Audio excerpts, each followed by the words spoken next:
Thank you Lord, thank you Jesus.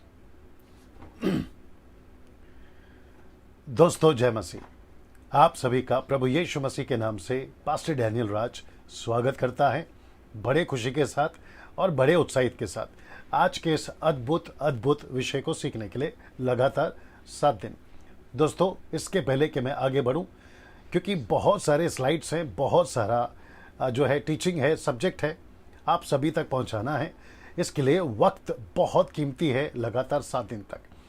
इसलिए जल्दी से आप मुझे ये बता दें कि मेरी आवाज़ यदि ठीक से पहुंच रही है, वो आप नीचे टाइप करके बताएं। साथ ही साथ विजुअल्स क्लियर हैं, वो टाइप करके बताएं। और दूसरी बात, आप जहां से जुड़े हैं, अगर आप मुंबई से हैं, मेरी कलीसिया यानी ग्रेस मिनिस्ट्री फेलोशिप से हैं, जो कि मुंबई में है, मुंबई के बाहर हैं, वे सभी जो है आप नीचे टाइप कर सकते हैं कि हम यहाँ से देख रहे हैं। साथ ही साथ मसीह मंथन बैठक व्हाट्सएप ग्रुप आप यदि देख रहे हैं, group 1, group 2, group 3, group 4, group 5, और साथ ही साथ में ग्रुप ए यानी कि जहाँ पास्टर से लीडर्स हैं उनको भी है ना, अगर वो देख रहे हैं तो मैं कहना चाहता हूँ कि सर आप लोग नीचे टाइप करें कि आप लोग मसीह मंथन ग्रुप के मेंबर हैं।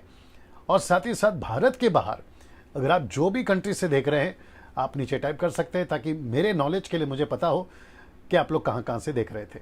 साथ ही साथ जितने यूट्यूब पर अगर अभी देख रहे हैं, यूट्यूब पे जब ये अपलोड होगा, जब वो देखेंगे, वे सभी 77,000 सब्सक्राइबर्स, वो सभियों को मैं परमेश्वर के नाम से स्वागत करता हूँ, यीशु के नाम से स्वागत करता हूँ। आप जिस किसी भी कंट्री से देख रहे हैं आपका मैं स्वागत करता हूँ। साथ ही साथ मुझे पता चला है कि पाकिस्तान से भी लोग देखते हैं। उन सभियों को जो पाकिस्तान से देख रहे हैं, सर आप लोगों का भी स्वागत है। जितने मेरे भाई बहन आप देख रहे हैं, आपका भी मैं बहुत स्वागत करता हूं। चलिए दोस्तों, मैंने जैसे कहा कि बिल्कुल वक्त कम है, बहुत सारी बातें रखनी है बीच में। सो मैं क्या करूंगा कि जैसे जैसे आपको दिखाता चला जाऊंगा, आपको उसको नोट करना है, देखना है। ये वीडियो फेसबुक और यूट्यूब पे अपलोड हो जाएगा एवरी डे। जैसे यहाँ पे लाइव खत्म होता है, ये अपलोड होता रहेगा। चलिए, मुझे मेरी टीम बताए कि यहाँ सब ठीक टाइप कर रहे हैं, आवाज़ आ रही है जी। तो 300 लोग अभी जुड़ गए हैं, और जैसे जैसे जुड़ते चले जाएंगे, आपसे सिर्फ इतनी विनती है कि आप लोग जो है इसको शेयर करते जाएं, ताकि काफ़ी लोग जुड़ सके, देख सके, और परमेश्वर के इस सही वचन को लाउड करो, कोई दिक्कत नहीं, देख सके, सुन सके और प्रभु के राज्य में बढ़ सके। वंडरफुल। ना दोस्तों, मैं यहाँ से शुरू होना चाहता हूँ, क्योंकि वक्त बहुत कम है, बहुत सारी बातें करनी है, 22 अध्याय आपको सिखाना है। सो उसके लिए मेरे पास में वक्त की कमी है। सो मैं फिर पूछूंगा कि आप लोग तैयार हैं? अगर आप लोग तैयार हैं, अपने सब कुछ नोट, डायरी, पेन जो भी आप लेकर बैठे, और आपका जो भी चार्ज, आपका मोबाइल चार्ज, सब कुछ देख लीजिए, क्या कहते हैं उसका, आपका डेटा भी चेक कर लीजिए। सब कुछ तैयारी के साथ में अगर है तो मैं यहाँ से आगे बढ़ना चाहता हूँ ना। दोस्तों सबसे पहले जी, दोस्तों सबसे पहले हम एक अद्भुत विषय को सीख रहे हैं, स्टडी ऑन रेवलेशन बुक, और जो कि 7 दिन लगातार चलेगा, इसलिए मैंने डाला है फॉर 7 डेज। सो ये जो स्टडी है ये लगातार 7 दिन चलेगी। मैंने इंग्लिश में इसलिए रखा है क्योंकि बहुत सारे जो इंग्लिश वाले मेरे भाई बहन हैं अदर कंट्री से, वो शायद हिंदी को नहीं पढ़ पाते, तो उनके लिए मैंने ये रखा है। साथ ही साथ ये आपके लिए हिंदी में भी रखा है, जिसको मैंने नाम दिया है जबरदस्त अध्ययन प्रकाशित वाक्य की पुस्तक पर। सो मैं वापस कहता हूं, ये सच में जबरदस्त होगा ना। इसको बताते वक्त में जब मैं कह रहा हूं कि जबरदस्त, तो इसका मतलब यह नहीं है कि मैं किसी से बढ़कर हूं, बाकी जितनों ने प्रचार किया वो कम है, मैं बेहतर हूं। जी नहीं, ये ऐसा नहीं है। जबरदस्त है मेरा मतलब है टीचिंग जबरदस्त है, वचन जबरदस्त है, यीशु जबरदस्त है, और जो भी बातें यहां होंगी वो बातें जबरदस्त है, और ये आप सभी सीख सके, समझ सके, इसलिए मैंने इसको यहां पर डाला है। आपकी रुचि, आपका इंटरेस्ट, आपका रुझान बढ़ सके, इसलिए मैंने ये चीज को यहां पर डाला है ना। साथ ही साथ दोस्तों इसको देख लीजिएगा, जो तारीख हमने तय करी है, यानी आज 6 तारीख से लेकर 12 तारीख तक ये चलेगा, और साथ ही साथ 8 बजे से हम इसको स्टार्ट कर देंगे। 8 से लेके 9 बजे तक का 1 घंटे का वक्त मैंने तय किया है। अगर 9 से 9:10 या 9:20 या 9:30 भी होता है तो मैं समझता हूं कि कोई दिक्कत नहीं होगी, लेकिन उसके आगे हम क्रॉस नहीं करेंगे। तो आप लोग उसका भी ध्यान में रखिएगा ना। दोस्तों वापस कहता हूं कि लगातार 7 दिन चलेगा, आपको एक भी दिन मिस नहीं करना। मैं रिपीट करता हूं, आपको एक भी दिन मिस नहीं करना है। 500 लोग मुझे बताया जा रहा है जुड़ चुके हैं, उन सभी 500 लोगों का मैं स्वागत करता हूं और मैं चाहता हूं कि शेयर करते चले जाएं और प्रभु के वचन को लोगों तक पहुंचे, ये मेरा मकसद है ना। दोस्तों इसको देखिए, सबसे पहले यहां 4 तरह के लोग से आपको मैं मिलाना चाहता हूं, जो कि मैंने लिखा है कि सबसे पहले 4 तरह के लोगों से मिलिए। तो इसका मतलब है ये 4 तरह के लोग कौन है, मैं आपके बीच में रखने जा रहा हूं। सब ठीक है यहां पर? ओके, ऐसा कोई रिएक्शन मत दो ताकि मैं डिस्टर्ब हो जाऊं, है ना। तो ध्यान रखो उस बात का ना। सबसे पहले 4 तरह के जो लोग हैं मैं आपको उनसे मिलाना चाहता हूं। सबसे पहला है ये व्यक्ति जिसका नाम है यूहन्ना। आप चित्र देख सकते हैं, आपको मदद के लिए मैंने ये पोस्ट डाला है, जो कि यूहन्ना एक ऐसा व्यक्ति था जिसको परमेश्वर ने एक मकसद के लिए चुना था, पूरी दुनिया के लिए। मैं रिपीट करता हूं, पूरी दुनिया के लिए। दूसरा व्यक्ति ये है यूसुफ, जिसको इंग्लिश में कहते हैं जोसेफ। ये है फिरौन का राजा उस वक्त में ना। ये चित्र आपको पहले दिखा देता हूं। फिर साथ ही साथ में ये व्यक्ति जिसको कहते हैं जॉन द बैप्टिस्ट, यूहन्ना बपतिस्मा देने वाला ना। अब आप लोग सोच रहे होंगे कि पास्टर डैनियल प्रकाशित वाक्य की पुस्तक में जिसका स्टडी आप दे रहे हैं उसके बारे में आप ये 3 कैरेक्टर, जो कि मैंने चौथा नहीं दिखाया, मैं आपको दिखाऊंगा, वो सस्पेंस रखा हूं। ये व्यक्ति जिसका नाम है नूह, ये व्यक्ति लड़का जिसका नाम है जोसेफ, और ये व्यक्ति जिसका नाम है जॉन द बैप्टिस्ट। ये चौथा मैं आपको दिखाने जा रहा हूं, लेकिन अभी नहीं दिखाऊंगा।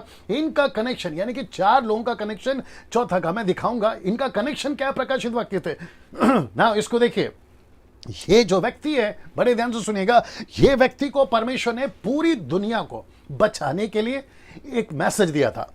वो मैसेज क्या था कि तुझे एक नाव बनानी है और तुझे वहां के लोगों को प्रचार करना है, क्योंकि नूह को धर्म का प्रचारक, प्रीचर कहा गया दूसरा पत्रस किताब 2 अध्याय वचन 5 में। सो ये व्यक्ति को परमेश्वर ने पूरी दुनिया के लिए एक मैसेज दिया था और ये उसकी तैयारी में था ना। दूसरा व्यक्ति, ये व्यक्ति जिसका नाम है जोसेफ, इस व्यक्ति को या इस लड़के को परमेश्वर ने चुना था इजिप्ट के अंदर, और पूरी दुनिया में एक अकाल पड़ने वाला है, और इस लड़के को चुना था ताकि वो लोगों को तैयारी करे कि तुम बचो किससे, अकाल से, फैमिन या भूख से कैसे बचोगे ताकि तुमको अनाज मिल सके। इस लड़के का इस्तेमाल किया था ना। दोस्तों इसको देखिए, ये व्यक्ति जिसका नाम है जॉन द बैप्टिस्ट, ऐसा लिखा है इसके बारे में कि ये यीशु के पहले तैयारी करने आया था। सो इसका मतलब है कि ये व्यक्ति कर रहा था तैयारी, ये लड़का कर रहा था तैयारी ताकि अकाल से बचे, ये व्यक्ति कर रहा था तैयारी ताकि यीशु का आगमन हो, जिसको कहते हैं पहला आगमन, first coming of Jesus Christ. ये व्यक्ति उसकी तैयारी में था। अब आपको मिलाने जाता हूं चौथे व्यक्ति से। ये चौथा व्यक्ति कौन है और इससे आपका क्या कनेक्शन है, आप जैसे चित्र को देखोगे आपको पता चल जाएगा। चौथा व्यक्ति है कलीसिया। चौथा व्यक्ति है कलीसिया। तो इसका मतलब है जैसा नूह को कहा था जहाज की तैयारी कर, पूरी दुनिया खत्म होने पर है, वैसे ही इसको कहा था जोसेफ को, तैयारी कर ताकि पूरी दुनिया को जो है अनाज मिल सके, और इसने किया। और साथ ही साथ जॉन द बैप्टिस्ट को कहा था कि यीशु के पहले आने की आगमन की तैयारी कर, और इसने किया था। और आपको पता है अब वक्त है कलीसिया का, और कलीसिया से यीशु यही अपेक्षा कर रहा है कि पूरी दुनिया की कौम, पूरी दुनिया की भाषा, जाति, हिंदू, मुस्लिम, सिख, ईसाई, बुद्धिस्ट, पारसी, देसी, विदेशी, जहां का भी हो, अमीर हो, गरीब हो, उच्च जाति, नीच जाति, पिछड़ी जाति, हर जाति के लोगों को कलीसिया को रिस्पॉन्सिबिलिटी दिया है कि तैयारी करो। तो प्रकाशित वाक्य की पुस्तक का मकसद है कि पूरी दुनिया को तैयारी करने के लिए पुस्तक दी गई है। बड़े ध्यान से समझिएगा ना दोस्तों। अगर आपको थोड़ा सा एहसास होगा कि इसके वक्त में सिर्फ 8 लोग बचे थे, इसके वक्त में खाने से लोग बचे थे, यानी कि भूख से मर जाएंगे, उससे बचाया गया था इस व्यक्ति को बचाया गया था। एक देश या एक नेशन जिसको कहते हैं इजरायली, यहूदी, उनके लिए तैयारी के लिए था। लेकिन आपको पता है कलीसिया की जिम्मेदारी पूरी दुनिया को बचाने की। अब आप सोच के देखिए, जब आप मुझे बैठकर या फिर आप अभी फेसबुक, यूट्यूब के माध्यम से मुझे सुन रहे हैं, आप सोच के देखिए कि कलीसिया की रिस्पॉन्सिबिलिटी नूह से ज्यादा है, इस लड़के से ज्यादा है, इस व्यक्ति से ज्यादा है। तो कलीसिया की रिस्पॉन्सिबिलिटी कितनी ज्यादा है पूरे दुनिया के अंदर, अब आप सोच के देखिए। और यही रिस्पॉन्सिबिलिटी को डैनियल राज को 6 साल से समझ रहा है। इसलिए पूरे भारत में मैं घूम रहा था जब तक ये लॉकडाउन खत्म नहीं हुआ था, शुरू नहीं हुआ था लॉकडाउन का, ये कोरोना वायरस का सिलसिला। मैं पूरे भारत में घूम रहा था, पास्टरों को ट्रेन कर रहा था ग्रेट कमीशन के लिए, चेला बनाना, वचन सुनाना, कलीसियाओं की स्थापना करना, ये सारी तैयारियां मैं कर रहा था। और जैसे ही अभी 8 जून से या उसके बाद जो भी वक्त मिलेगा, जैसे ही खुल जाएगा लॉकडाउन, फिर हम वापस से शुरू करेंगे, क्योंकि कलीसिया की बड़ी रिस्पॉन्सिबिलिटी है। जहाज नहीं बनाना है, खाने से नहीं बचाना है कि मर जाए उससे बचाना, अब कोई एक नेशन को नहीं बचाना, जॉन द बैप्टिस्ट को। अब सवाल उठ गया है पूरी दुनिया को बचाना। अगर मेरा कोई हिंदू भाई, मुस्लिम भाई, बुद्धिस्ट भाई या जूइश या जो भी मुझे अभी सुन रहा है, जिस किसी भी भाषा में अगर आप समझ पा रहे हैं, अगर आप सुन रहे हैं, कलीसिया की रिस्पॉन्सिबिलिटी है। नहीं तो हम जैसे प्रचारक आपके घर के पास आपके दरवाजे को खटखटाते हुए सुसमाचार के माध्यम से, कलीसिया के पुलपिट के माध्यम से हम क्यों प्रचार करेंगे कि पाप से बचो, न्याय से बचो, एक दिन ऐसा आएगा जहां पूरी दुनिया खत्म हो जाएगी। हम ये प्रचार क्यों करते हैं मेरे दोस्तों? इसका मतलब है कि इसका कलीसिया का रिस्पॉन्सिबिलिटी बहुत बड़ा है। प्रकाशित वाक्य की पुस्तक यीशु मसीह ने इसलिए दी ताकि कलीसिया जो है पूरी दुनिया को चेतावनी दे सके, वार्निंग दे सके। मेरा मैसेज वीडियो का 7 दिन जो चलेगा, इसका इंट्रोडक्शन सबसे पहला मैं यही दे रहा हूं कि मकसद है डैनियल राज का, पूरी दुनिया जो भी अगर वीडियो को देखेगी उसको एक चेतावनी के रूप में कि सर बच जाओ, संभल जाओ, दुनिया जो है नाश होने पर है, पूरी दुनिया खत्म होने पर है। जैसे नूहा के टाइम पे परमेश्वर ने पूरी पानी से दुनिया को तबाह कर दिया था, वैसे ही अब एक और बार पूरे आग से दुनिया खत्म होने जा रही है। और ये मेरी रिस्पॉन्सिबिलिटी है, क्योंकि मैं 26 साल से जिस यीशु की सेवा कर रहा हूं, जो पास्टर के हैसियत से मैं काम कर रहा हूं, बाइबल टीचर या कन्वेंशन स्पीकर के माध्यम से मैं आप सभी से बात करना जा रहा हूं, उस व्यक्ति, उस जिम्मेदारी को समझते हुए कि सर पूरी दुनिया को एक दिन इसका सामना करना पड़ेगा, जो कि 7वें दिन आपको एग्जैक्टली समझ में आ जाएगा कि पहला दिन ये वाला विषय में क्या कह रहा था ना। दोस्तों, इस पुस्तक का रिश्ता 2 लोगों से है। किसका? प्रकाशित वाक्य का पुस्तक का रिश्ता 2 लोगों से है। पहला है एक यीशु से और दूसरा है आपसे और हमसे, यानी कि मेरा और आपसे। तो इसका मतलब है प्रकाशित वाक्य की पुस्तक का जो रिश्ता है, कनेक्शन है, एक यीशु से है। जब आप पढ़ोगे तो यीशु को पाओगे, यीशु को पाओगे, और दूसरा आप खुद को पाओगे, यानी कि आप और हम। सो इसका मतलब यह हुआ ना, प्रकाशित वाक्य की पुस्तक यानी कि पहला अध्याय से लेकर 22वें अध्याय तक को अगर हमें देखना है तो 3 एंगल से देखना होगा। ये देख लीजिए आप, 3 एंगल से दिख रहा है उसमें सब कुछ, ये 3 एंगल से देखना होगा। प्रकाशित वाक्य की पुस्तक का पहला अध्याय से 22वें अध्याय तक को हमें 3 एंगल से देखना होगा। पहला एंगल या पहला अध्याय को कैसे देखना होगा? भूतकाल, पास्ट, भूतकाल। दूसरा क्या है? दूसरा अध्याय। और तीसरा अध्याय को जब हम पढ़ेंगे या स्टडी करेंगे तो वो होगा वर्तमान, यानी कि आज की स्थिति, जैसे ही लिखा गया था पहली सदी से 21वीं सदी तक। और अगर यीशु नहीं आता तो जब तक ये सदी चलेगी तब तक के लिए 2 अध्याय चलेगा, जिसको कहते हैं वर्तमान का अध्याय।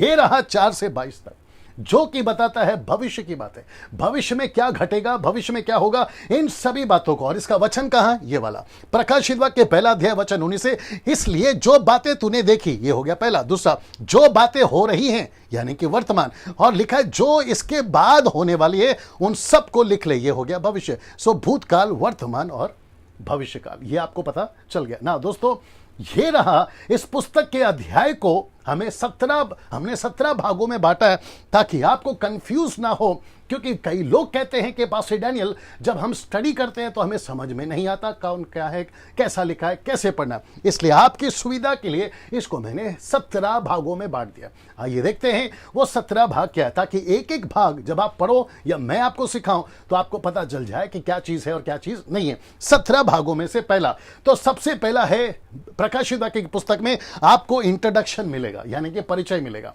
दूसरा है कलीसियाएं का जिक्र होगा, यानी कि 7 चर्चेस, 7 कलीसियाओं का जिक्र होगा। तीसरा, ओपन हेवन, खुला हुआ स्वर्ग, 4थे अध्याय में इसका जिक्र है, वो आपको मिल जाएगा। फिर लिखा है चौथा जो पॉइंट है, rapture of cents of God, पवित्र लोगों का उठा लिया जाना, जिसको मैंने लिखा है रैप्चर। नाउ इसको देखिए, 7 सील्स, 7 ट्रम्पेट्स एंड 7 बोल्स। इसका मतलब है, हिंदी में आ जाएगा, 7 मोहरें, 7 तुरियां और 7 कटोरे। इसका भी जिक्र आपको मिलेगा। तो ऐसे बांटते हुए अगर हम चलेंगे और आपको सिखाएंगे तो आपको भी समझ में आ जाएगा। ये रहा 7वां, द ग्रेट ट्रिब्यूशन यानी कि सताव, क्लेश, महाकाल का क्लेश। ये रहा 8वां, the return of the Jewish to their promise land. इसका मतलब है यहूदियों का लौट आना। ये कैसा है इसको भी हम बताएंगे। तो ये रहा 8वां।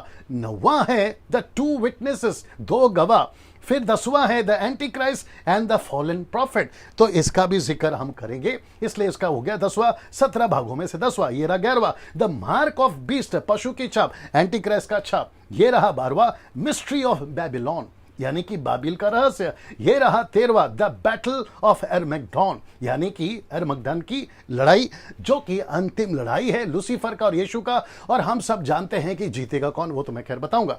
ये रहा 14वां, यानी कि the second coming of Jesus Christ, यीशु मसीह का द्वितीय आगमन। ये रहा 15वां, जो कि 1000 साल का राज्य यीशु मसीह का इस पृथ्वी पर होगा। उसके बाद में कैद से शैतान छोड़ दिया जाएगा। फिर उसके बाद जो लड़ाई होगी एरमगडोन की, उसके बाद में जो है हम अनंत काल के लिए प्रभु के साथ जीएंगे, उसका जिक्र होता है। ये रहा सेकंड लास्ट यानी कि 16वां, जजमेंट डे, न्याय का दिन। इसके बारे में भी देखेंगे। ये रहा 17वां, जो कि कहता है the new heaven, the new earth and the new Jerusalem, नया आकाश, नई पृथ्वी और नया यरूशलेम। इसको भी हम देखेंगे। ना, प्रकाशित वाक्य को हिंदी में प्रकाशित वाक्य कहते हैं, इंग्लिश में रेवलेशन कहते हैं और ग्रीक में अपोक्लिप्सिस कहते हैं, ये वाला।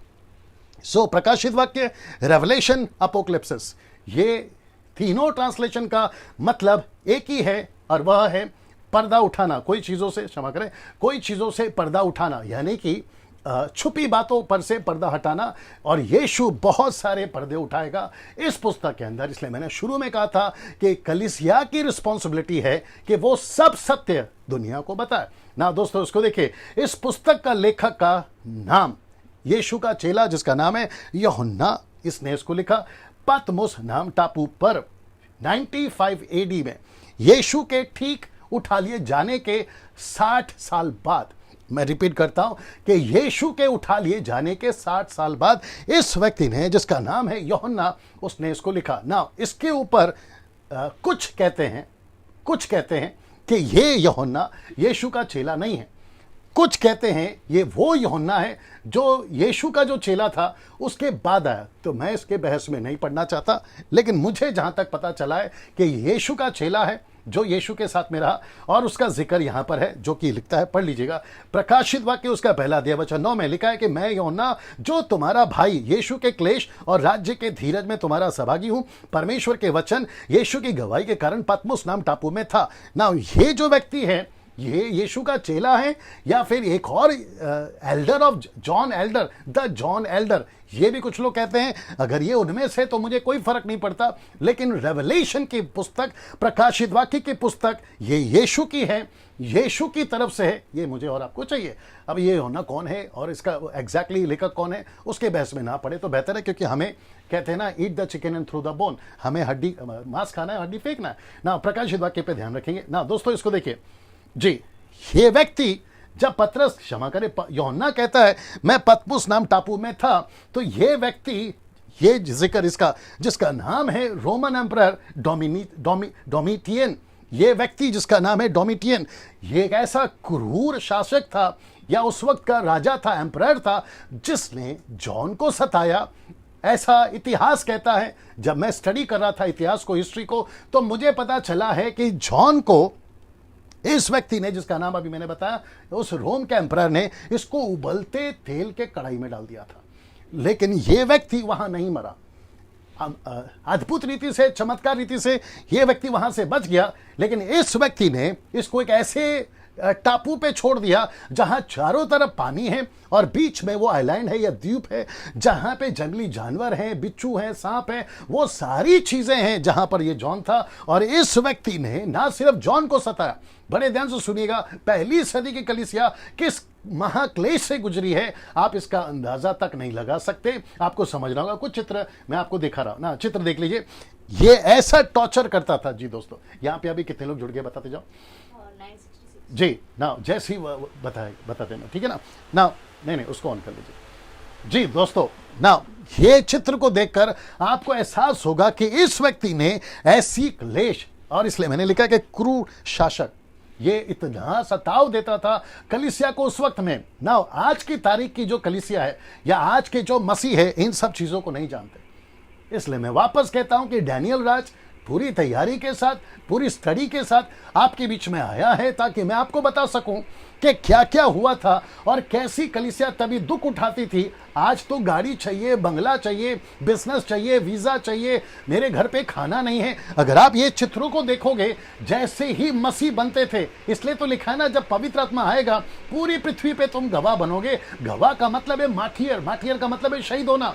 आपको सताया जाएगा। तो ऐसा वो कलीसिया थी, मुझे नहीं पता, मैं किसी पे दोष नहीं लगा रहा हूं, लेकिन मुझे लगता है कि ऐसे वाले प्रचार वापस आने चाहिए ताकि मसीहत जो सुस्त पड़ी है वो जागरूक हो जाए, मसीहत जो सो रही है वो जागरूक हो जाए, जो ठंडी पड़ गई है वो जागरूक हो जाए। और इसीलिए ये सारे चित्र आपके बीच में रख रहा हूं। अब आप सोच के देखिए, जहां चारों तरफ लोग जो हैं, जो मसीहों को टॉर्चर करते थे, उसको देखने के लिए लोग इकट्ठा होते थे। और इनका टॉर्चर कैसा होता था, ये चित्र देख लीजिए। इनको क्रूस पे लटकाया जाता था और इनके नीचे आग लगा दी जाती थी। सीधे ये देख रहे हैं आप, आग लगा दी जाती थी।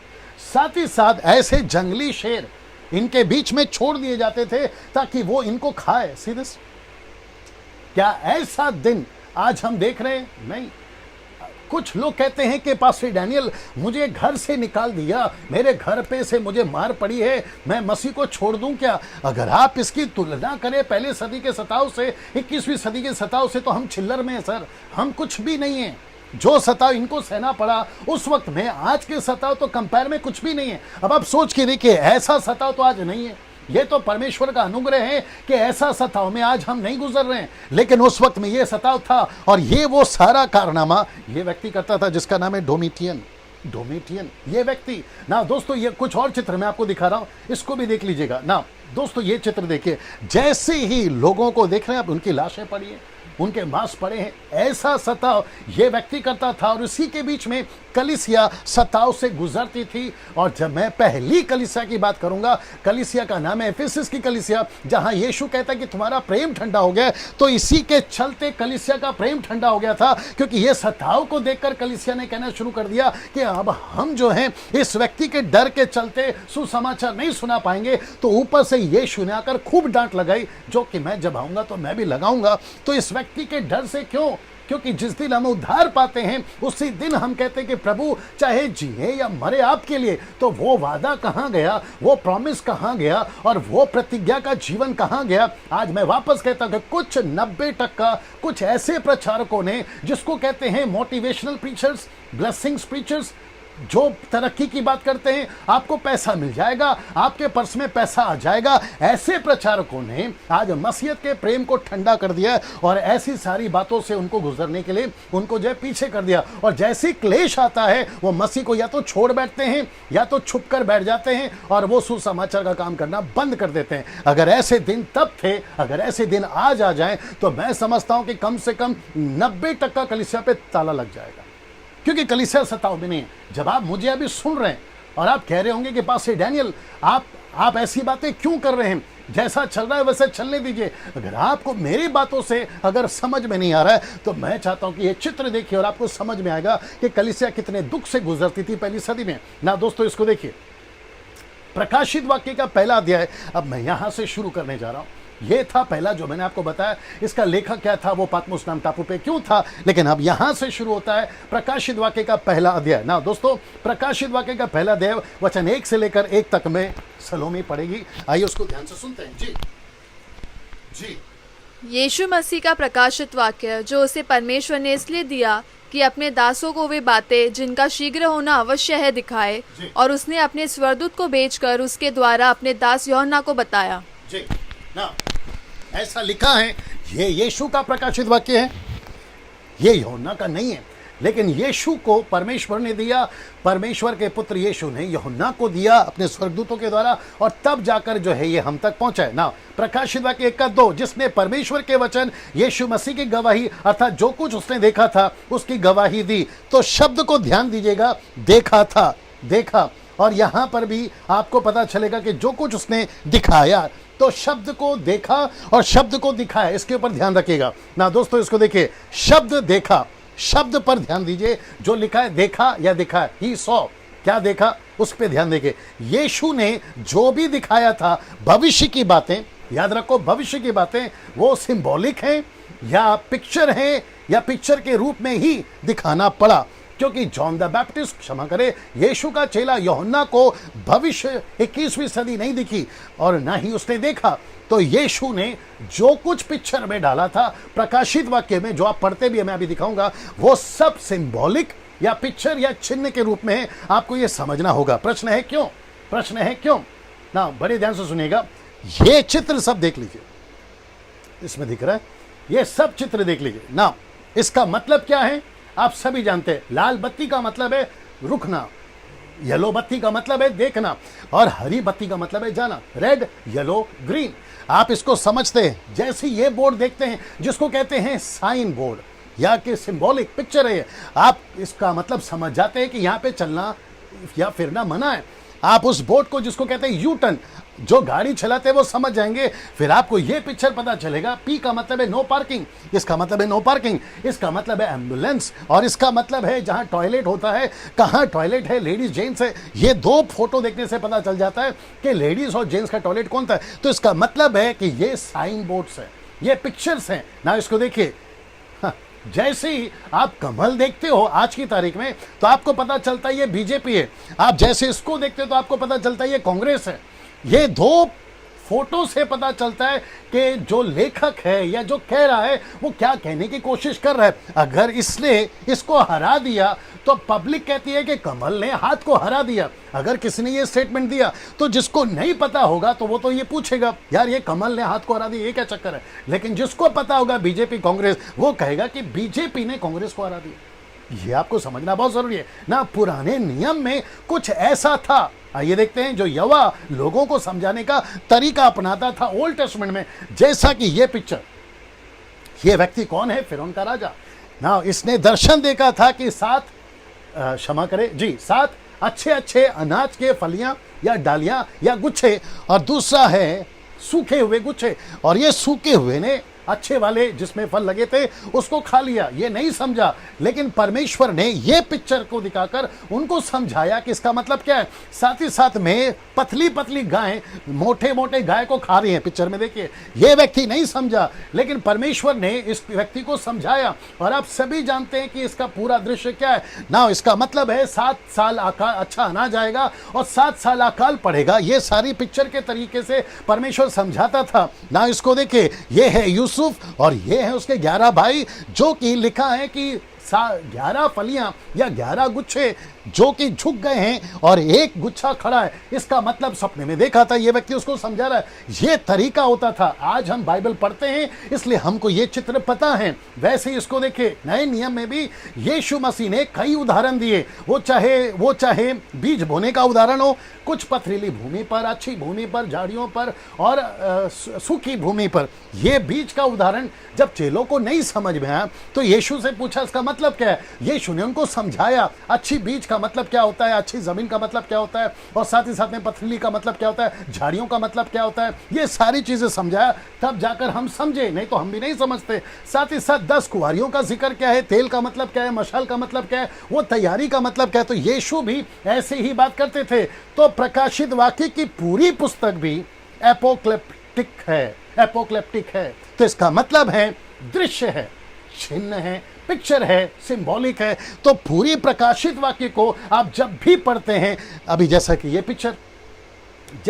पिक्चर, तो यहाँ पे 7 कैंडल्स या स्टिक्स या फिर यीशु के मुंह से तलवार, 7 तारे, ये सारे का मतलब क्या है। अब ना इसको देखिए, ये पीतल का पांव, इसका मतलब क्या है। यीशु के सिंह हैं, 7 सिंह हैं, 7 आंखें हैं, और साथ में ये तुरी या फिर आप इसको स्क्रोल कहते हैं या फिर आपको मोहर कहते हैं, ये उनके हाथ में है। ये चाबी का गुच्छा का मतलब क्या है। ये सब यूहन्ना देख रहा है एक पिक्चर के रूप में, जिसको हम कहते हैं सिंबॉलिक के रूप में, एक चिन्ह के रूप में। तो कुछ लोग कहते हैं कि पास्टर डैनियल, जब हम पढ़ते हैं तो हमको समझ में नहीं आता। तो मैं फिर कहूँगा, जब आप ओल्ड टेस्टमेंट पढ़ते थे तो आपको ये सारी पिक्चर कैसे समझ में आती थी। तो वैसे ही आपको प्रकाशित वाक्य को भी समझना होगा कि किसका मतलब क्या है। और मैं वही कोशिश करूंगा कि किसका मतलब क्या है मैं आपके बीच में रख सकूं। ऐसे पिक्चर ये सारे चीजें जब हम पढ़ते तो नहीं समझ में आता। 7 सर क्यों, 7 सिंगे क्यों, ये सारा जानवर ऐसा क्यों, चीता क्यों, भालू क्यों, ये सारी चीजें। फिर ये 4 घोड़ों का रहस्य क्या है, ये 7 मोहरों का रहस्य क्या है, 7 तुरियों का रहस्य क्या है, 7 कटोरों का रहस्य क्या है, ये सब का अपना अपना मतलब है जिसको हमें समझना बहुत जरूरी है ना दोस्तों। क्या ये पुस्तक यानी प्रकाशित वाक्य की पुस्तक, जरा शब्द को पढ़िए, क्या डरावनी है? जी नहीं। मैं रिपीट करता हूं कि प्रकाशित वाक्य की पुस्तक डरावनी नहीं है ना। इसको देखिए, क्या शैतान हमें तकलीफ देगा। कुछ लोग कहते हैं कि जब हम प्रकाशित वाक्य की पुस्तक को पढ़ते हैं, मैं दिख रहा हूं फ्रेम में ना, कुछ लोग कहते हैं कि प्रकाशित वाक्य की पुस्तक को जब हम पढ़ते हैं तो कुछ हो जाएगा। कुछ लोग कहते हैं हम नहीं पढ़ सकते क्योंकि ये शैतान के बारे में है, न्याय के बारे में, अंत के बारे में, इसके चलते कुछ लोग नहीं पढ़ते। बड़े ध्यान से सुनना। तो मैं आपके बीच में कहना चाहता हूं, ना तो ये पुस्तक डरावनी है और ना ही शैतान आपको कोई तकलीफ दे सकता है। ऐसा क्यों पास्टर डैनियल, ऐसा क्यों? ये वचन को पढ़िए और मैं चाहता हूं कि सब इसको पढ़ेगी। बड़े ध्यान से सुनिएगा, बड़े ध्यान से सुनिएगा। जी जी, यहीं पे पढ़ना आपको ना। सबसे पहला जी, धन्य है वह जो इस भविष्यवाणी के वचन को पढ़ता है और वे जो सुनते हैं और इसमें लिखी हुई बातों को मानते हैं, क्योंकि समय निकट आया है ना। यहाँ पे बहुत ध्यान से सुनिएगा, यहाँ पे आप चित्र को देख लीजिएगा। पहले सबसे पहला लिखा है कि जो इस पुस्तक को पढ़ता है वो धन्य है। तो फिर डराने वाली बातें कहाँ पर गई? ये तो नहीं है ना। तो सबसे पहला है कि वो धन्य है जो इस पुस्तक को पढ़ता है, सी भविष्यवाणी के वचनों को पढ़ता है। दूसरा कहता है जो सुनता है, अभी आप जो सुन रहे हैं आप धन्य हैं। तीसरा जो इसकी बातों को मानता है। क्यों? क्योंकि समय निकट है। मैं वापस कहता हूं, यूहन्ना क्षमा करें, नूहा को वो रिस्पॉन्सिबिलिटी नहीं दी थी कि वो पूरी दुनिया को बचाए, और ना ही वो बचा पाया, सिर्फ 8 लोग बचे थे। साथ ही साथ जोसेफ को वो रिस्पॉन्सिबिलिटी नहीं दी गई और उसने पूरी दुनिया को नहीं बचाया। यूहन्ना बपतिस्मा देने वाला सड़क पर प्रचार कर रहा था कि यीशु आएगा, उसने पूरी दुनिया को नहीं बचाया, लेकिन आपको और मुझे पूरी दुनिया को बचाने का जिम्मेदारी दिया है। आप सोच के देखिए हमारे ऊपर, हमारे कंधे पे कितनी बड़ी रिस्पॉन्सिबिलिटी है। तो इसका मतलब है, ये वचन कहता है कि प्रकाशित वाक्य की पुस्तक को पढ़ते वक्त में आपको डरना नहीं है। ये आशीष का वचन है, ये धन्य वचन है। जो पढ़ता है, सुनता है, उस पर चलता है। इसका मतलब है अभी आप और हम जो कर रहे हैं, हम सब धन्य हैं। ये बात के लिए आप नीचे आमीन लिख सकते हैं, प्रेज द लॉर्ड लिख सकते हैं। आप जैसा चाहे अपनी प्रतिक्रिया दे सकते हैं ना। दोस्तों, प्रकाशित वाक्य 1 का पहला अध्याय वचन 4 से 8 तक में आपको यहाँ पर यीशु को 3 रूप में आप देख सकते हैं। कितने रूप में? 3 रूप में। रिपीट कर देता हूँ। प्रकाशित वाक्य 1 का 4 से 8 में लिखा है, पहला है पुनरुत्थान के रूप में, दूसरा है राजा के रूप में, और तीसरा है न्याय के रूप में।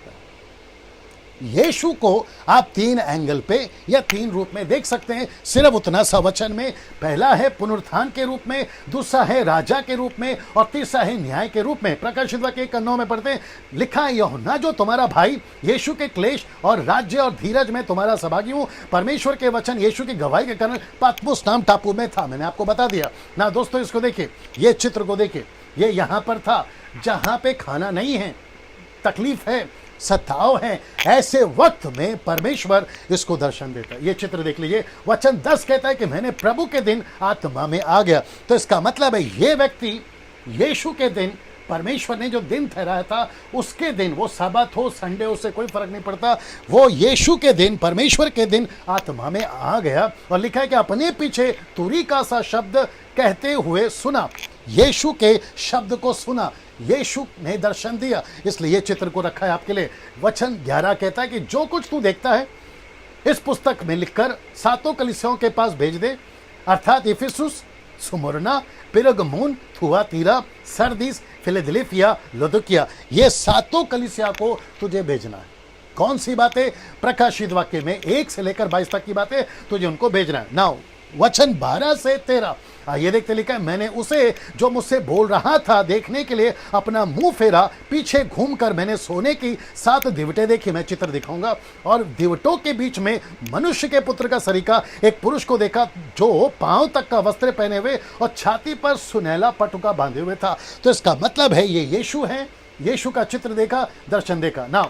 लिखता है प्रकाशित वाक्य उसका 14 का 1 पहला अध्याय 14 से 16 तक का वचन को पढ़ेंगे जी।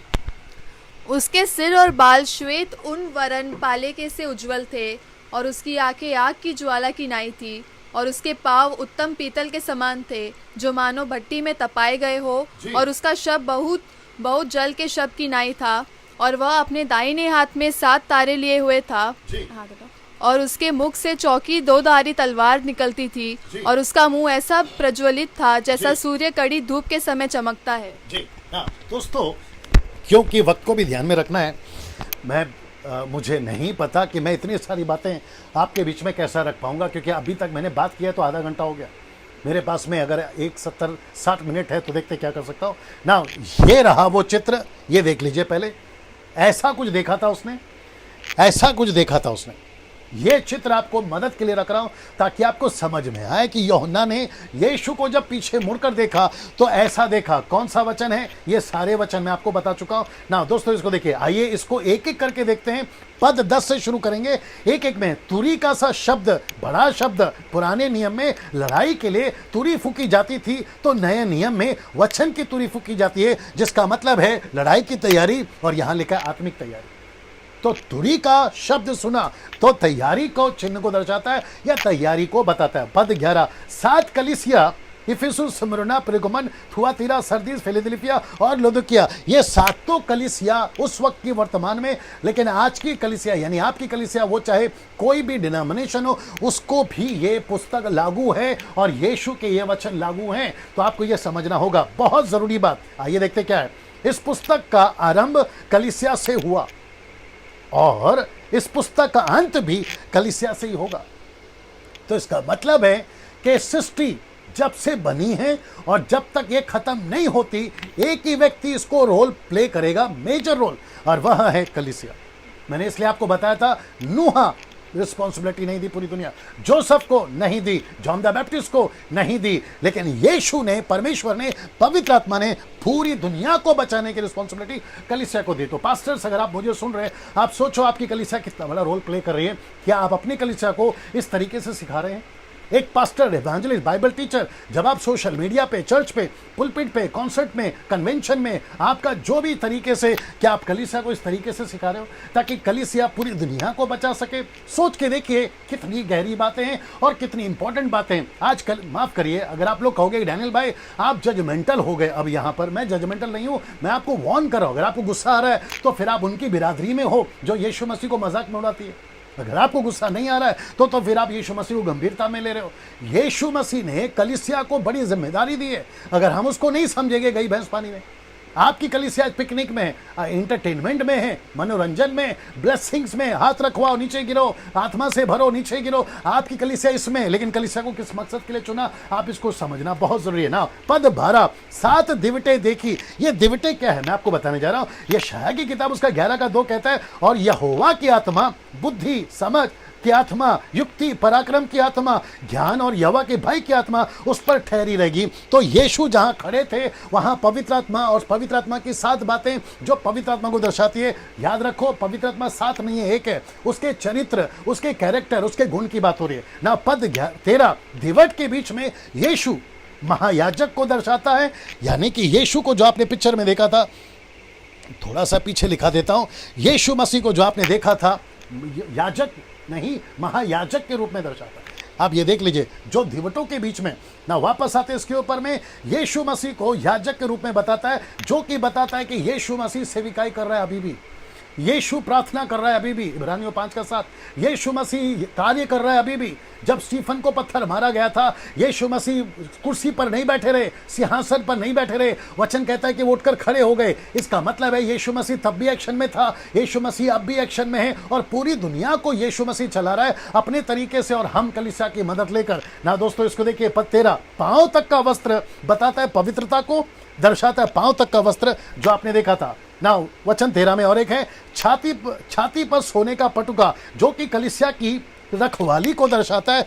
जैसे कि बावर्ची अपने क्या कहते हैं, खाना बनाते वक्त में एफरिन पहनता है या कपड़ा पहनता है, वैसे ही यीशु मसीह को सोने का पटुका बांधे हुए देखा, जिसका मतलब है यीशु कलीसिया की रखवाली कर रहा है, जिसको मैंने अभी आपसे बताया। पद 14, सिर और बाल श्वेत, जो कि दर्शाते हैं प्राचीन और ज्ञानवान को। दानियल की पुस्तक उसका 7 का 9, अगर आप जल्दी से निकालें, दानियल की पुस्तक उसका 7, ओके यहाँ पर है, यहाँ पर है, जी जी, इसको पढ़ लीजिए। जी जी मैंने देखते देखते अंत में क्या देखा जी। कि सिंहासन रखे गए जी। और कोई अति प्राचीन विराजमान हुआ। जी। उसका वस्त्र हिम सा उजला और सिर के बाल निर्मल ऊन सरीखे थे। उनका सिंहासन अग्निमय और उनके पहिए दगदगती हुई आग के से देख पड़ते थे। ओके नाउ दोस्तों, जैसे आप लोग अभी देख रहे हैं, वचन को आपके बीच में मैंने रख दिया है, जो कि दानियल का दर्शन है। ये दानियल देख रहा है, जो कि कहता है कि उसके जो सिंहासन रखे गए प्राचीन विराजमान हुआ, उसका वस्त्र हिम सा उज्जवल था, उसके सिर बाल निर्मल ऊन सरीखे थे, जो सिंहासन पर बैठा था। इसका मतलब है यीशु मसीह को प्राचीन, यीशु मसीह के बाल श्वेत क्यों हैं? प्राचीन को दर्शाते हैं। मेरे जो मुस्लिम भाई हैं उनको गुस्सा आएगा। वो कहते हैं कि यीशु मसीह, मैं रख देता हूं वचन को, वो कहते हैं कि यीशु मसीह जो है मरियम से पैदा हुआ, ये पैगंबर है। मेरे दोस्त, यीशु मसीह मरियम के पेट में से पैदा होकर मानव जाति को बचाने के लिए पृथ्वी पर आया। जाकिर नाइक और उसके लोग या फॉलोवर्स अगर सुन रहे, सर फिर ये वचन का क्या करें जो यीशु मसीह को प्राचीन बताता है, यीशु मसीह को कई युगों से बताता है, उसके सिंहासन को बताता है, फिर इसका क्या करें? जो कलीसिया अभी मुझे सुन रही है, जो सेवक अभी मुझे सुन रहा है, सर मैं आपको भी बताना चाहता हूं, यीशु मसीह था, यीशु मसीह है, यीशु मसीह रहेगा। इसलिए कहता है वो अल्फा है, वो ओमेगा है और वादी है और वो अंत है। हम जिसकी आराधना करते हैं, जिसकी सेवकाई करते हैं और जिसका प्रचार अभी डैनियल राज कर रहा है, वो इस परमेश्वर का कर रहा है जो प्राचीन काल से है। यीशु को किसी ने नहीं बना। हाँ, एक और भी बता देता हूं, आजकल तरह तरह के प्रचार हो रहे हैं।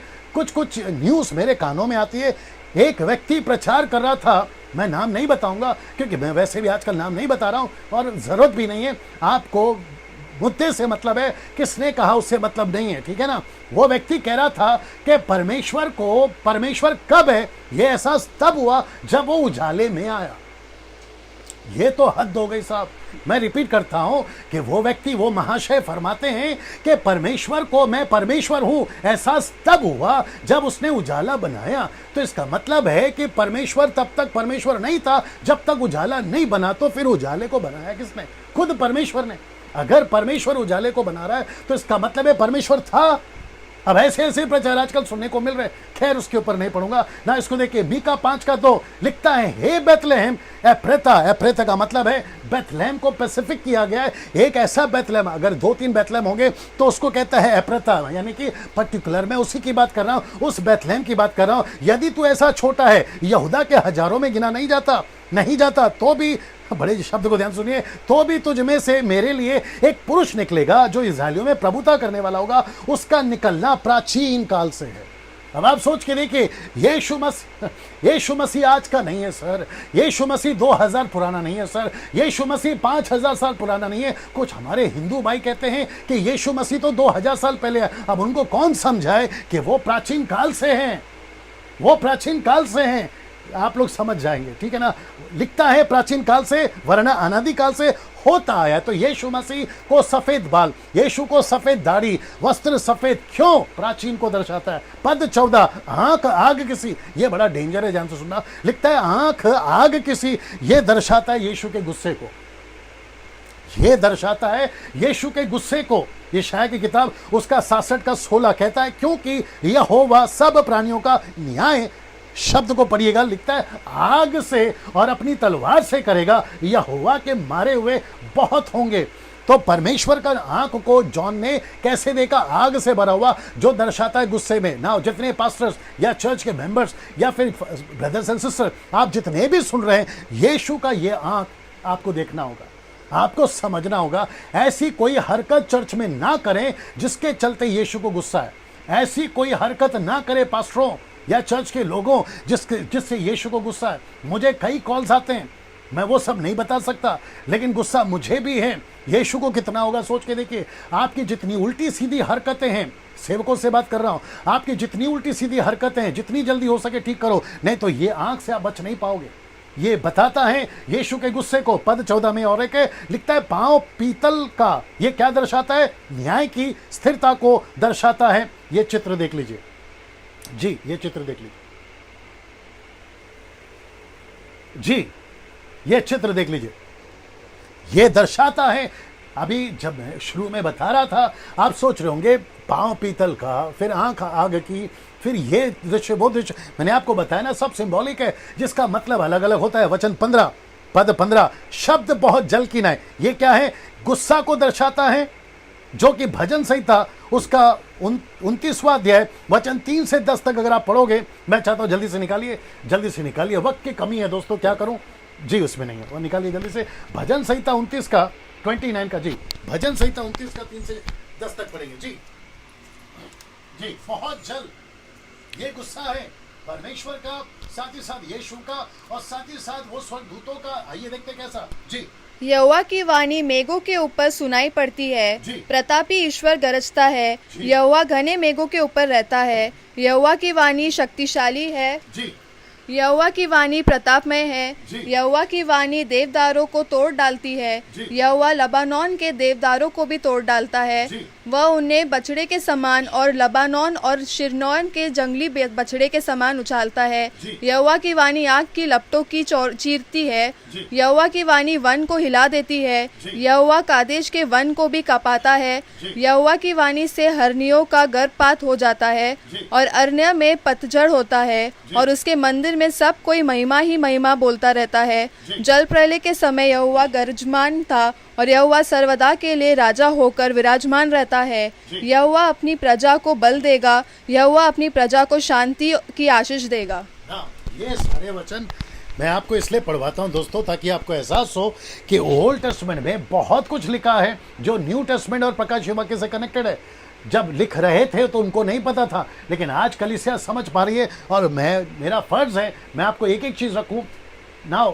एक और चीज मैं बता देता हूं, रेवलेशन बुक इतना डेप्थ है उसमें, या इतनी गहराई है, अगर मैं उतनी गहराई में जाऊं तो मैं समझता हूं 7 दिन कम पड़ेगा ना। अगर मैं हल्के में बात करूं तो मैं समझता हूं कि पूरे 22वें अध्याय को मैं 1 घंटे में समझा सकता। तो ना तो मैंने हल्के में लिया इसको, ना बहुत डेप्थ में गया हूं, मैं बैलेंस में या बीच में जो होता है ना वो बता रहा हूं, जिसके लिए मैंने 7 दिन लिए। आपको ये भी समझना होगा ना दोस्तों। गुस्सा को दर्शाता है, जो कि बहुत सारे जल को बताता है, मैंने वचन बता दिया। अब ये यीशु का गुस्सा, आंख जो कि आग है, और उसकी आवाज, यीशु के आवाज के सामने कोई नहीं टिक पाएगा ना। कुछ चीजें मेरे दिमाग में आ रही है, मैं वक्त का भी ख्याल रख रहा हूं। कुछ उल्टे सीधे लोग जो मसीह नहीं है, यीशु के फॉलोवर नहीं है, उनको ये समझना होगा। आज आप कोई भी कमेंट करते हैं, कुछ लोग ने किया था 2 हफ्ता पहले, आप कुछ भी कमेंट करते हैं या यीशु के बारे में कुछ भी बोलते हैं, कोई लोग बाइबल फाड़ते हैं, चर्च को जला देते हैं, या फिर सेवकों को मारते हैं, ऐसा कुछ भी करते हैं, आप अभी कर सकते हैं क्योंकि वो चुप है। लेकिन जिस दिन उसने अपना मुंह खोला, आप टिक नहीं पाओगे, क्योंकि लिखा है वचन, आप जब पढ़ रहे थे, सलोमी जब पढ़ रही थी, लिखा है कि हिरन को बच्चे परमेश्वर की आवाज सुनते ही हो जाते थे। मतलब हिरन जो पेट से थी, परमेश्वर का आवाज सुनता था, उसका बच्चा हो जाता था। अब आप सोच के देखिए कितना भयंकर है परमेश्वर की आवाज ना, उसको आप समझना बहुत जरूरी है ना। ओ यहां पे मैंने डाल दिया था ना, पद 16 कहता है दाहिने हाथ में तारे हैं। मैंने आपको पिक्चर दिखाया था, यह दर्शाता है यशायाह की किताब उसका 49 का 16 अपने सेवकों को संभालता है ना। लिखा है, देख मैंने तेरा चित्र अपने हथेलियों पर खोद कर बनाया है, तेरा शहरपना सदैव मेरी दृष्टि के सामने बनी रहती है। तो परमेश्वर के सेवक परमेश्वर के हाथों में है, यीशु के हाथों में, वो भी दाहिने हाथ में, और यीशु कहता है मैं उनको संभालता हूं। तो जितने सेवक हैं, ऐसा क्यों कह रहा है ये भी बता देता हूं, मेरी मजबूरी है, वक्त कम है, मैं आपको बता देता हूं ऐसा क्यों। यीशु कहता है तुमको जब कोई सताता है, सेवकों से बात कर रहा हूं, और ऐसे सेवकों से बात कर रहा हूं जो ग्रेट कमीशन, महान आज्ञा और यीशु के मिशन वाले, मैं उन सेवकों से बात कर रहा हूं। यीशु कहता है कि तुम मेरे दाहिने हाथ में हो, तुमको सताव आएगा लेकिन मैं संभालूंगा, तुमको लोग पीटेंगे मैं संभालूंगा, तुमको लोग आग में डालेंगे मैं तुमको संभालूंगा। यीशु के हाथ में है आप सेवकों, तो किसी के बाप से नहीं डरना सेविकाई करते वक्त, ये आपको समझ में आना बहुत जरूरी है। पद 16 का और एक हिस्सा, 2 धारी तलवार, जो कि दर्शाता है वचन को।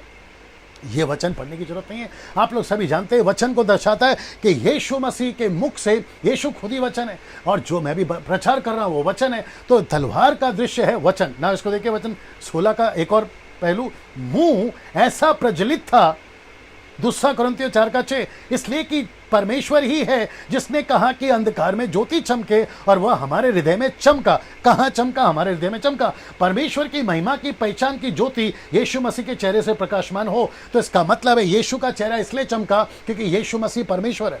यीशु मसीह का, परमेश्वर का पिता का प्रकाश यीशु मसीह में, तो आपका और मेरा भी चेहरा चमकेगा जब यीशु मसीह हमारे अंदर होगा। इसी बात को पौलुस यहाँ पर बता रहा है ना। दोस्तों इसको देखिए, प्रकाशित वाक्य 1:17 क्या कहता है, जब मैंने उसे देखा तो उसके पैरों पर मुर्दा सा गिर पड़ा और उसने मुझ पर अपना दाहिना हाथ रखकर कहा कि मत डर, मैं प्रथम, अंतिम और जीविता हूं। ये चित्र देख लीजिए, यीशु को देखते ही मुर्दा सा गिर पड़ा। क्यों? ऐसा क्या था? वो समझ नहीं पा रहा था कि जिस यीशु का प्रचार 60 साल पहले हम करते थे, रोटी खिलाता है, चमत्कार करता है, पानी को थमाता है, आंधी तूफान को थमाता है, मुर्दे को जिलाता है, ये यीशु का जो चित्र देखा उसने, उसके तो होश उड़ गए। बड़े ध्यान से सुनना, जिस बाइबल को आप पढ़ते हो ना, तो यीशु मसीह को चमत्कार के डब्बे में मत रखिए, आशीष के डब्बे में मत रखिए, ब्लेसिंग के डब्बे में मत रखिए। अरे यीशु मसीह कितना अच्छा खाना खिलाता है, यीशु से कई बढ़कर है, जिसको देखकर जॉन द बैप्टिस्ट मुर्दा सा गिर पड़ा। अंदाजे से बाहर, कल्पना से बाहर, आप सोच नहीं सकते कि आपका यीशु क्या चीज है। कुछ लोगों ने अभी तक यीशु को, मैं सेवकों की बात कर रहा हूं, चर्चेस की बात कर रहा हूं, यीशु को नहीं समझा। क्यों? क्योंकि जिस तरीके से यीशु को पेश करना है वो तो नहीं समझ रहे, जिस हिसाब से यीशु है उसको नहीं समझ रहे। जब ये व्यक्ति मुर्दों सा गिर पड़ा यीशु के ऐसी प्रतिमा को देखकर, आज जब आप प्रकाशित वाक्य के पहले अध्याय को सुन रहे, मैं चाहता हूं कि यहां पर एक डर आ जाए, यहां पर एक कपकपी आ जाए और आपको एहसास हो। वर्शिपर्स तुम भी सुनो, म्यूजिशियंस तुम भी सुनो, प्रचारकों तुम भी सुनो। मैं डांट नहीं लगा रहा हूं, लेकिन आपका छोटा या बड़ा भाई कैसे से समझा रहा हूं कि ऐसा है परमेश्वर, उसको मजाक में मत लिया करो, मजाक में मत लिया करो। जब ये व्यक्ति नहीं रुक सका, मुर्दा सा गिर पड़ा, इसकी हालत खराब होगी मात्र देखने से। तो जब यीशु मसीह, जिसकी आप लोग कहते हैं यीशु महान है, तो फिर समझो ना वो क्या चीज है।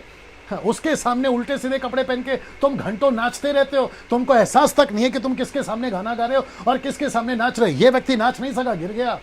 ये दर्शन जो दाऊद को मिलता ना, तो वो भी नीचे गिरता नाचना बंद करके। यह बात को समझना आपको जरूरी है ना। वक्त की कमी, आगे बढ़ूंगा। प्रकाशित वाक्य 1:18 क्या कहते, देखिए, मैं मर गया था। किसने कहा? यीशु ने कहा, मत डर, बल्कि मैं प्रथम और अंतिम हूं। वचन 18 कहता है, मैं मर गया था, देख मैं युगानुयुग जीविता हूं, मृत्यु और अधलोक की कुंजियां मेरे ही पास है। प्रकाशित वाक्य वचन 19, इसलिए जो बातें तूने देखी, जो बातें हो रही हैं, जो इसके बाद होने वाली है, उन सबको लिख ले। तो यीशु कहता है कि मत डर, अब तुझे बहुत सारा काम करना है। मैं आपको भी कहना चाहता हूं, सर, जैसे ही प्रकाशित वाक्य 7वां अध्याय, क्षमा करें, 7 दिन समाप्त हो जाएंगे, आपको भी बहुत सारा काम करना। आप चुप नहीं बैठना, आपके ऊपर जिम्मेदारी है। आप चर्च हैं, आप सेवक हैं, आपके ऊपर यूथ, लड़का लड़की, आपके ऊपर एक जिम्मेदारी है। टाइम पास करना बंद करिए, पिकनिक जाना बंद करिए। मैं उसके खिलाफ नहीं हूं, लेकिन जो पहला काम दिया है वो करते हैं ना सर, वो समझिए ना। इसको देखिए, वचन 20, अर्थात उन 7 तारों का भेद जिन्हें तूने मेरे दाहिने हाथ में देखा। अब ये कौन है वो भी बता देता हूं, लिखा, और उन 7 सोने के दिवटों का भेद। कौन है 7 तारे? कलीसिया के दूत। दूत का मतलब है सेवक, पास्टर्स, मिनिस्टर्स, दूत ना। दूसरा कहता है वो 7 दिवटे क्या है? कलीसिया। तो यीशु कहता है कलीसिया, सेवक, उनको कहता है उन तक पहुंचाओ, कलीसिया को समझाओ। डैनियल राज 7 दिन आपके साथ यही करेगा ना। वक्त को ध्यान में रखते हुए आगे बढ़ूंगा। सेवक और कलीसिया, इन दोनों पर पूरा उद्धार का कार्य टिका है। अगला पूरा 2 अध्याय इन्हीं दोनों बातों पर है। तो इसका मतलब है कलीसिया पर और सेवकों पर उद्धार का कार्य टिका है, पूरा कार्य टिका है। ऐसी कलीसिया चाहिए आज जो यीशु के काम को कर सके। ऐसी कलीसिया चाहिए जो यीशु के मिशन को आगे बढ़ा सके। मेरी प्रार्थना है अभी करते करते, प्रचार करते करते, कि यीशु मसीह आपको कलीसिया का सही मतलब बताए। Pentecostal, charismatic, Catholic, Methodist, CNI, Marthoma, Lutheran, Brethren, देसी विदेशी, आप जो भी हैं, आपको कलीसिया का महत्व समझना है सर। खाली बिल्डिंग बनाने से कुछ नहीं होगा, हर हफ्ता चंदा इकट्ठा करने से कुछ नहीं होगा, आपके चर्च को पेंट मारने से कुछ नहीं होगा, साल में 3 बार फेस्टिवल मनाने से कुछ नहीं होगा। जब तक आप कलीसिया के असली मकसद को नहीं समझोगे, गई भैंस पानी में ना। मैं आपके बीच में रखने जा रहा हूं और ये लास्ट पार्ट है। मैं इतना स्पीड इसलिए जा रहा हूं क्योंकि 7 दिन में प्रकाशित वाक्य कंप्लीट करना है। और मैं परमेश्वर का धन्यवाद देता हूं कि जितनी ताकत से मैं आपको समझा सकूं, वो सारे स्लाइड्स आपके बीच में रखूंगा। तो प्रकाशित वाक्य पहला अध्याय समाप्त हो गया, जिसको कहते हैं इंट्रोडक्शन, यानी कि परिचय। ये रहा दूसरा और तीसरा अध्याय जो आपके बीच में रखने जा रहा हूं। इफिसस की कलीसिया, सुमरना की कलीसिया, पिरगमोन की कलीसिया, थुआतीरा की कलीसिया, सरदीस की कलीसिया, फिलाडेल्फिया की कलीसिया, लौदोकी की कलीसिया। ना जब आप ये चित्र को देख रहे हैं, सब ठीक है यहाँ पर, जब आप चित्र को देख रहे हैं तो यहाँ टोटल 3 कलर है। ये जानबूझ के डाला है। पहला है ब्लैक कलर, दूसरा है व्हाइट कलर और तीसरा है रेड कलर। अब आप सोच रहे होंगे पास्टर डैनियल, 2 कलर सफेद हैं, 2 कलर लाल हैं और 3 कलर काले हैं। तो इसका मतलब है 7 चर्चों में ऐसी 3 कलीसिया अलग है, 2 कलीसिया सफेद अलग है और 2 कलीसिया लाल अलग है। काले से मतलब आप समझ गए होंगे ये डेंजर पोजीशन में, सफेद से आप समझ गए होंगे ये अच्छी कंडीशन में, और लाल से आप समझ गए होंगे कि इनका काला भी है और कुछ अच्छा भी है।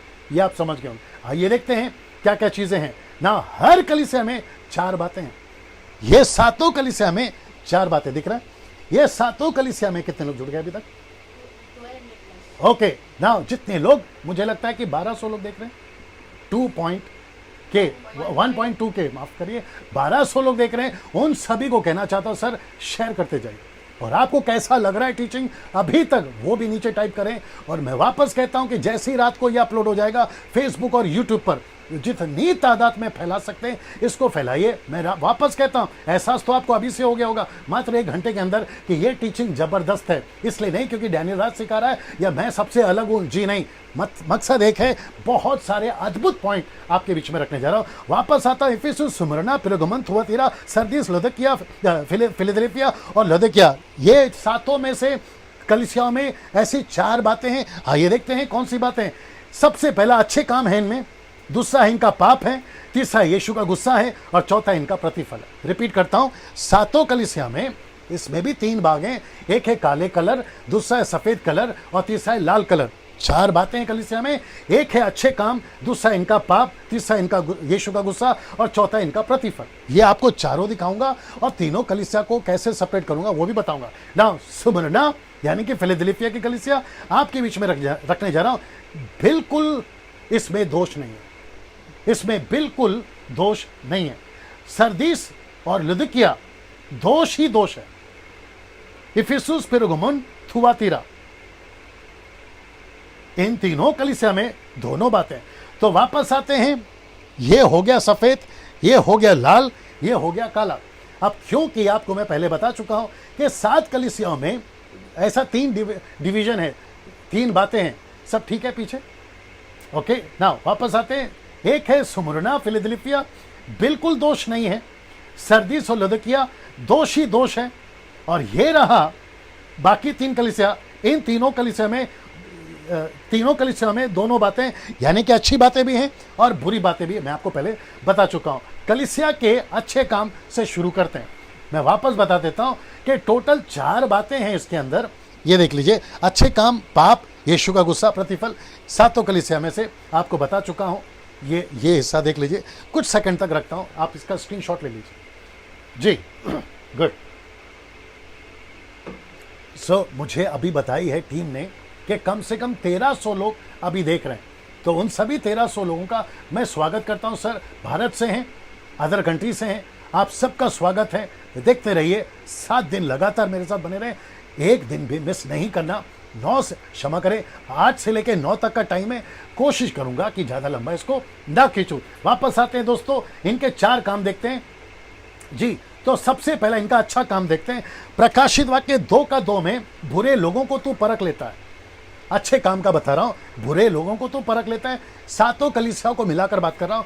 इसमें से 2 अच्छी कलीसियां हैं, बहुत अच्छी हैं, 2 इसमें से पूरी गलत हैं जी, और 3 ऐसे हैं कि अच्छा भी और बुरा भी है ना। पहला है बुरे लोगों को तू परख लेता है। तू धीरज धरता है, दुख उठाता है, विश्वास में पीछे नहीं हटा। तेरे पिछले काम पहले से बढ़कर हैं। वस्त्र को अशुद्ध नहीं किया, वचन का पालन किया, नाम का इनकार नहीं किया। किसका? यीशु के नाम का इनकार तूने नहीं किया।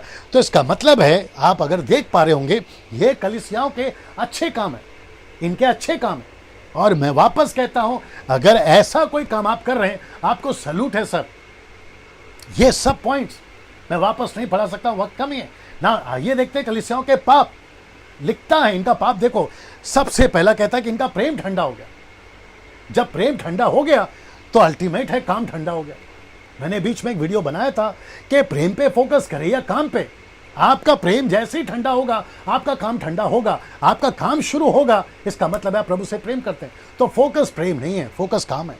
अच्छा, इनका प्रेम क्यों ठंडा हो गया? मैं आपको बता चुका हूं कि वो जो एम्परर था रोम का, डोमेटियन, उस व्यक्ति ने कलीसिया को इतना सताया कि कलीसिया डर गई। आज भी यह हालत है साहब। क्या करूं, वक्त कम पड़ रहा है। आज भी यह हालत है। जैसे ही टीवी पर या यूट्यूब पर या व्हाट्सएप पर कहीं कलीसिया को मारा गया, पास्टर को पीटा गया, अफ्रीका में जिंदा जलाया गया, नॉर्थ कोरिया में, चाइना जैसे कंट्री में लोगों को बंदी बनाया गया, ये न्यूज़ सुनते हैं तो आपके और हमारे हाथ पैर फूल जाते हैं। यार, आप सेवा कैसे करें? यीशु कहता है वो रोम का एम्परर डोमिटियन क्या चीज़ है, चीन का मंत्री क्या चीज़ है, नॉर्थ कोरिया का मंत्री क्या चीज़ है, या जो भी लोग सताते वो क्या चीज़ है, उससे कई ऊपर यीशु कहता है मैं हूं ना। जब मैं बैठा हूं, मैं चला रहा हूं। अच्छा, यीशु चाहता है कि तुम शहीद हो जाओ। जब यीशु चाहता है कि तुम शहीद हो जाओ तो फिर आप मुझे बताइए आपको बचाएगा कौन? तो ऐसी प्रार्थना, ऐसा मोर्चा, बीच में कुछ लोगों ने मोर्चा निकालना शुरू किया था, बोला मसीहों पे अत्याचार हो रहा है, मोर्चा निकालो। नाम तो खैर मैं किसी का लेता नहीं हूं, आप लोग आगे समझदार हैं। मुंबई के अंदर भी ये नाटक चला था, नागपुर में भी ये चलता है, पुणे में भी चलता है, महाराष्ट्र में तो चलता ही चलता है। तो वो कहते हैं मसीहों पे अत्याचार हो रहा है, विरोध करेंगे या फिर मोर्चा निकालेंगे, भारत सरकार को बताएंगे कॉन्स्टिट्यूशन में हमारा अधिकार क्या है, what we have the rights in constitution, ये भी हम प्रचार करके बताएंगे, हमको अधिकार मिला है, धारा 125 वाला हम प्रचार करेंगे। यीशु कहता है कि बेटा जिस दिन धारा हट जाएगी, चाइना के अंदर ऐसा कोई धारा नहीं है ना, क्या प्रचार करो, नॉर्थ कोरिया में तो बिल्कुल नहीं है, अरब कंट्री में तो बिल्कुल नहीं है, तब तुम क्या करोगे? तो कहता है कि पहली कलीसिया, पहली सदी की कलीसिया का प्रेम ठंडा हुआ था सताव को देखकर, वो तो भयंकर सताव है। लेकिन आज की तारीख में 5% भी ज्यादा बोल दिया, वो सताव नहीं है ना। अगर उसको देखकर आपका प्रेम ठंडा हो रहा है तो मैं कहूंगा सर गुस्सा आएगा आपको, आने दो, आप घर ताला लगाइए, चर्च को, मिनिस्ट्री बंद करिए, घर पर बैठिए, बिजनेस शुरू करिए, बच्चों को लेकर पिकनिक जाइए, खूब एंजॉय करिए, न्याय के दिन तो खैर प्रभु बताएगा। तो ऐसा प्रेम ठंडा हो गया था पहली सदी में और आज भी हो रहा है। सताव कल को इससे भयंकर बढ़ेगा, तब तुम क्या करोगे, यह आपको समझना है ना। तो इनका पाप क्या है? प्रेम ठंडा, काम ठंडा, पैसे के लालची हो गई थी कलीसिया, यह भी आपको पढ़ने में मिलेगा। अधिकार का घमंड था, जिसको कहते हैं निकोलियो, किसी को पद का घमंड है, किसी को अपने नाम का घमंड है, किसी को अपने चर्च का घमंड है। कोई कहता है मेरा पास्टर बेहतर है, मेरी कलीसिया बेहतर है, हमारी वर्शिप बेहतर है, ऐसा घमंड निकोलियो का काम चलता था। यीशु ने खूब डांट लगाई, मैं रिपीट करता हूं, यीशु ने खूब डांट लगाई, बोला खबरदार अगर ऐसा किया, परमेश्वर को निकोलियो के कामों से घिरना है। ऐसे काम, अभी इसकी हिस्ट्री बताऊंगा निकोलियो की, तो आपको पता चलेगा कि जो नाइकी शूज है ना, जिसको टिक करते हैं नाइकी शूज, ये वहां का राजा था। ये उसको दर्शाता है ग्रीक वर्ड में, जिसका मतलब है उनको घमंड था, हम जो हैं वो सही है, इसलिए टिक, हम जो हैं वो, हम जो कर रहे हैं वो सही है और हमसे बेहतर कोई नहीं है। ऐसे कामों से परमेश्वर तब भी घृणा करता था और अब भी घृणा करता है ना। इसका बाकी पाप क्या देखिए, हेजेबेल की आत्मा, जिसको कहते हैं सेक्स, कलीसिया के अंदर व्यभिचार, कोरिन्थ के कलीसिया में था, जिसको कहते हैं हेजेबेल की आत्मा। इसके ऊपर वीडियो बना चुका हूं, आप लोग जरूर देखिएगा, द स्पिरिट ऑफ हेजेबेल। ये कलीसिया के अंदर था पहली सदी में भी और आज भी। कलीसिया में कलीसिया मरी हुई थी, जागरूक नहीं थी और साथ ही साथ गुनगुने थे, साथ ही साथ गुनगुने थे ना। मैं आपके बीच में जैसे कह रहा हूं कि कलीसिया मरी हुई, जागरूक नहीं है, तो इसका मतलब क्या है? आज भी कलीसिया ठंडी पड़ी है। ठंडेपन किस में? सुसमाचार में। ठंडेपन किस में? सेविकाई नहीं करने में, चेला नहीं बनाने में। ऐसी कलीसिया की मैं बात कर रहा हूं और यीशु कहता है ऐसी कलीसिया के साथ में मैं क्या कर रहा हूं, आइए देखते हैं। सबसे शॉकिंग बात आपके बीच में रख देता हूं, मात्र 60 साल में कलीसिया की ऐसी हालत हो गई, ऐसी हालत हो गई, हो सकती है। तो सोचो आज की कलीसिया की हालत क्या होगी मात्र 60 साल में, मात्र 60 साल में। कौन सी कलीसिया? पहली सदी कलीसिया। इन सब परिस्थिति में तो आज की कलीसिया की हालत क्या होगी? 2000 साल हो गए सर। तो सोच के देखिए, कंपेयर करके देखिए, आज पूरी दुनिया में लाखों की कलीसियां हैं, हजारों पंथ हैं, यानी कि डिनोमिनेशन है, और ना जाने कितनी गड़बड़ियां। तो यीशु ने अगर वो कलीसिया को इतनी डांट लगाई, इनके इतने नुक्स हैं, तो अगर हम एक एक कलीसिया में घुसें तो उनकी कितनी गलतियां निकलेंगी, आप ही बताइए। सोच के देखिए क्या बात कर रहा है यीशु मसीह आज आपसे। सोच के देखिए, जो भी भाई, जो भी बहन, जो भी सेवक अभी मुझे सुन रहा है, मैं उन सभी को कहना चाहता हूं, इस कलीसिया से यह बात सीखिए, उनकी गलती क्या थी, उनका पाप क्या था ना। इसको देखिए, यीशु का गुस्सा बताने जा रहा हूं। सातों कलीसिया को मैंने एक ही सीरीज में या एक ही ढांचे में आपके बीच में रखने जा रहा हूं। यीशु का गुस्सा सबसे पहला कहता है, मैं तेरे दिवेट को हटा दूंगा। दिवेट को हटा दूंगा मतलब क्या है? प्रकाशित वाक्य 2:5, जल्दी से निकालिए। प्रकाशित वाक्य 2:5, मैं तेरे दिवेट को हटा दूंगा। जी, प्रकाशित वाक्य पढ़ो पढ़ो, वहीं से ये लीजिए, ये लीजिए। इसलिए स्मरण कर कि तू कहाँ से गिरा है और मन फिरा और पहले के समान काम कर। यदि तू मन न फिराएगा तो मैं तेरे पास आकर तेरी दीवट को उसके स्थान से हटा दूंगा। जी, तो इसका मतलब क्या है? जो रोशनी तुझे देता है पवित्र आत्मा, जो मेरी सपोर्ट तुझे मिलती है, मैं उसको हटा दूंगा। यीशु मसीह, अभी आपको गुस्सा आएगा और आने दो, 7 दिन तो मैं ऐसे रहूंगा, ठीक है ना। यीशु मसीह मूर्खों के साथ, सुस्तों के साथ, जो सुस्त हो गए उनके साथ टाइम पास नहीं करेगा। यीशु कहता है या तो इस तरफ या तो उस तरफ, अगर तू नहीं सुधरा मैं दिवट को हटा दूंगा। Can you believe this? Mumbai की चर्च, पूना की चर्च, नागपुर की चर्च, पंजाब की चर्च, गुजरात की church, south, east, north, west, आप जहां से भी हैं, अदर कंट्रीज, उन सभी से बात कर रहा हूं मैं। यीशु कहता है अगर तुम नहीं सुधरे इन सब पापों से, इन सब पापों से अगर तुम नहीं सुधरे, यीशु कहता है मैं अपने दिवट को हटा दूंगा। सी, मैं अपने दिवट को हटा दूंगा। सी, दूसरा क्या कहता है? मैं वचन से लड़ूंगा तुमसे। 2:16, मैं वचन से, पढ़ो, रेडी रखो, मैं वचन से लड़ूंगा, वहीं से पढ़ो, वचन से लड़ूंगा। जी, अर्थात मन फिरा, नहीं तो मैं तेरे पास शीघ्र ही आकर अपने मुख की तलवार से, अपने मुख की तलवार से उनके साथ लड़ूंगा। उसके साथ लड़ूंगा। कौन से दिन? न्याय के दिन। मैंने वचन दिया था। डैनियल राज ने प्रकाशित वाक्य की पुस्तक में वचन दिया था, कोई और प्रचारक ने वचन दिया था, तुमने उस वचन के साथ क्या किया? ऐसा यीशु पूछेगा आपसे। तीसरा, क्लेश में डाल दूंगा। इसका मतलब है प्रोसिक्यूशन में तुम पढ़ोगे, सत्ताओं में तुम पढ़ोगे। प्रकाशित वाक्य 2:22, जल्दी, 2:22। देख, मैं उससे रोगशिया पर डालता हूँ और जो उसके साथ व्यभिचार करते हैं, यदि वे भी उसके से कामों में मन न फिराएंगे जी। तो मैं उन्हें बड़े क्लेश में डालूंगा। किसको? जो पाप करते हैं व्यभिचार के क्षेत्र में, जो गलत काम करते हैं, उनसे प्रभु कहता है मैं तुमको क्लेश में डाल दूंगा, तुमको सतावाएगा, तुम मुसीबत में पड़ोगे। चौथा देखिए, मैं कहता वचन क्या कहता है? मैं तुझ पर आ पड़ूंगा।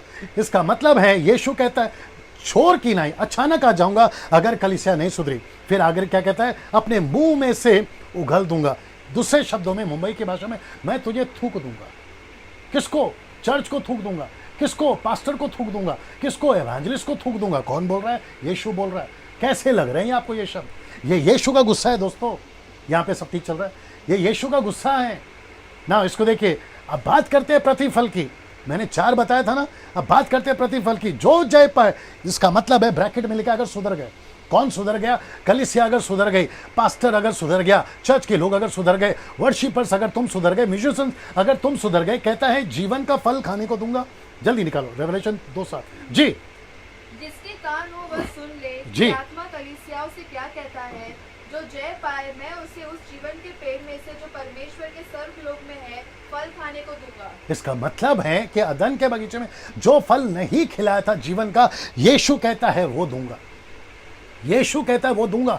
तो इसका मतलब है जो सुधर गया, जो चर्च सुधर गया, जो पास्टर सुधर गया, जो सेवक सुधर गया, यीशु कहता है मैं उसे फल खाने को दूंगा। फिर कहता है दूसरी मृत्यु से हानि नहीं होगी। इसका मतलब है आग की झील से उसको नहीं डालूंगा, वो आग की झील में नहीं जाएगा। मत्ती 7:21 और 22, यीशु कहता है मैं उसे पहचान लूंगा। क्यों? क्योंकि कलीसिया सुधर गई है। दूसरा लिखता है मन्ना, श्वेत पत्थर और एक नाम। इसका मतलब है गुप्त मन्ना दूंगा, एक पत्थर दूंगा, पत्थर पर एक नाम लिखा होगा। वक्त की कमी है, नहीं पढ़वा रहा हूं, ये सारी बातें दूंगा। फिर कहता है जाति पर अधिकार, लोहे का राजदंड, भोर का तारा दूंगा। ये सारे प्रतिफल कलीसिया के हैं, सेवक के हैं, आपके और मेरे हैं। फिर कहता है जीवन की पुस्तक में नाम लिखूंगा। Can you believe this? ये सब प्रतिफल कब? अगर कलीसिया सुधर गई तब। फिर कहता है अपना नया नाम दूंगा। तो यीशु का नाम, आप लोग यीशु कहते हैं, कोई जीसस कहता है इंग्लिश में, कोई जो मैसेनेटिक है मतलब जूइश है वो कहते हैं यशुआ।